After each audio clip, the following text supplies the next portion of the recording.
భద్రాచలంలో శ్రీరామనవమి బ్రహ్మోత్సవాలు అంగరంగ వైభవంగా నిర్వహించాలని మంత్రి పొంగులేటి శ్రీనివాసరెడ్డి అన్నారు. భక్తులకు ఎలాంటి ఇబ్బందులు లేకుండా ఏర్పాట్లు చేయాలని అధికారులను ఆదేశించారు. శ్రీరామనవమి ఏర్పాట్లపై మంత్రి సమీక్ష నిర్వహించారు. భద్రాచలం చుట్టుపక్కల ఉన్న రోడ్లన్నిటికీ మరమ్మతులు చేయించాలని సూచించారు. కట్టుదిట్టమైన భద్రతా చర్యలు చేపట్టాలని ఆదేశించారు.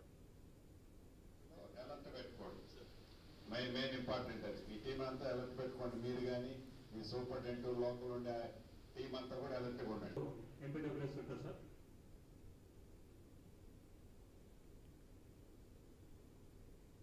చేసే కార్యక్రమంలో కూడా ఇప్పటి నుంచే ఫుల్ టచ్లో లోకల్ మున్సిపాలిటీ ఎవరి కింద వస్తుందో కార్పొరేట్ గ్రామ పంచాయతీ క్లీనింగ్ కార్యక్రమం కూడా ప్రాపర్గా చేయండి.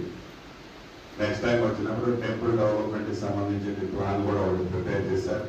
దాన్ని ఒకసారి ఫైనలైజేషన్ చేసి నేను ముఖ్యమంత్రి గారు లోకల్ మిగిలిన మంత్రులతో షేర్ చేసుకొని దాని మీద కూడా విధి విధానాలు ఎట్లా అనేది డెఫినెట్గా చేసుకోవడం జరిగింది.